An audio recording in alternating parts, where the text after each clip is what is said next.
ಯುವ ನಿಧಿ ಯೋಜನೆಯ ಮತ್ತೊಂದು ಅಪ್ಡೇಟ್‌ಗೆ ಎಲ್ಲರಿಗೂ ಸ್ವಾಗತ. ನಾನು ನಿಮ್ಮ ಪ್ರೀತಿಯ ಶಿವು. ಇವತ್ತಿನ ಒಂದು ವಿಡಿಯೋದಲ್ಲಿ ಯುವ ನಿಧಿ ಯೋಜನೆಯ ಫೆಬ್ರವರಿ ತಿಂಗಳಿನ ಹಣಕ್ಕೆ ಸಂಬಂಧಪಟ್ಟಂತೆ ಈಗ ಒಂದು ಇಂಪಾರ್ಟೆಂಟ್ ಇನ್ಫಾರ್ಮೇಷನ್ ಆದರೆ ಬಂದಿದೆ. ಸೊ ಬನ್ನಿ ಅದರ ಬಗ್ಗೆ ನಾವು ಈ ವಿಡಿಯೋದಲ್ಲಿ ಮಾಹಿತಿಯನ್ನು ತಿಳ್ಕೊತಾ ಹೋಗೋಣ.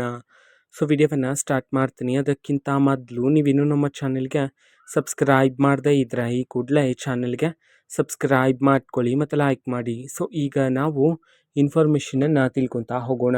ಸೊ ನೋಡಿ, ಇವತ್ತು ಅಂತಂದರೆ ದಿನಾಂಕ 16/5/2026 ಇವತ್ತು ಯುವ ನಿಧಿ ಯೋಜನೆಯ ಫೆಬ್ರವರಿ ತಿಂಗಳಿನ ಹಣವನ್ನು ಈಗಾಗಲೇ ಸರ್ಕಾರದ ಕಡೆಯಿಂದ ಬಿಡುಗಡೆ ಮಾಡಲಾಗಿದೆ. ಓಕೆನಾ. ಇವತ್ತು ಎಷ್ಟು ಸಾವಿರ ಜನ ವಿದ್ಯಾರ್ಥಿಗಳಾದರೆ ಯುವ ನಿಧಿ ಯೋಜನೆಯ ಫೆಬ್ರವರಿ ತಿಂಗಳಿನ ಹಣವನ್ನು ಇವತ್ತು ರಿಸೀವ್ ಮಾಡಿಕೊಳ್ಳಲಾಗಿದೆ. ಈ ಒಂದು ಮಾಹಿತಿಯನ್ನಾದರೆ ತಿಳಿಸಿರ್ತಕ್ಕಂಥದ್ದು. ಸೊ ನಾವು ತಿಳ್ಕೊಳೋದಾದ್ರೆ, ಸೊ ಇವತ್ತು ಕರ್ನಾಟಕದಲ್ಲಿರ್ತಕ್ಕಂತಹ ವಿದ್ಯಾರ್ಥಿಗಳಲ್ಲಿ 6,000 ವಿದ್ಯಾರ್ಥಿಗಳಾದರೆ ಇವತ್ತು ಯುವ ನಿಧಿ ಯೋಜನೆಯ ಫೆಬ್ರವರಿ ತಿಂಗಳಿನ ಹಣವನ್ನು ಇವತ್ತು ರಿಸೀವ್ ಮಾಡಿಕೊಳ್ಳಲಾಗಿದೆ ಅಂತ ಹೇಳಿ ಇದೀಗ ಮಾಹಿತಿಯನ್ನಾದರೆ ತಿಳಿಸಿರ್ತಕ್ಕಂಥದ್ದು.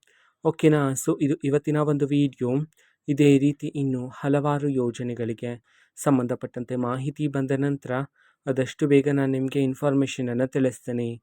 ಅದಕ್ಕೋಸ್ಕರ ಚಾನಲ್ಗೆ ಸಬ್ಸ್ಕ್ರೈಬ್ ಮಾಡ್ಕೊಳ್ಳಿ. ಮತ್ತೀಗ ನಾವು ಫೇಸ್ಬುಕ್ಕಲ್ಲೂ ಸಹ ಈಗ ವಿಡಿಯೋಸ್ಗಳನ್ನು ಅಪ್ಲೋಡ್ ಮಾಡ್ತಿದ್ದೀವಿ. ಫೇಸ್ಬುಕ್ ಚಾನಲ್ ಲಿಂಕನ್ನು ಡಿಸ್ಕ್ರಿಪ್ಷನ್ ಬಾಕ್ಸಲ್ಲಿ ಕೊಟ್ಟಿರ್ತೇನೆ, ಕ್ಲಿಕ್ ಮಾಡಿಬಿಟ್ಟು ಫಾಲೋ ಮಾಡಿ. ಓಕೆನಾ. So thank you, bye.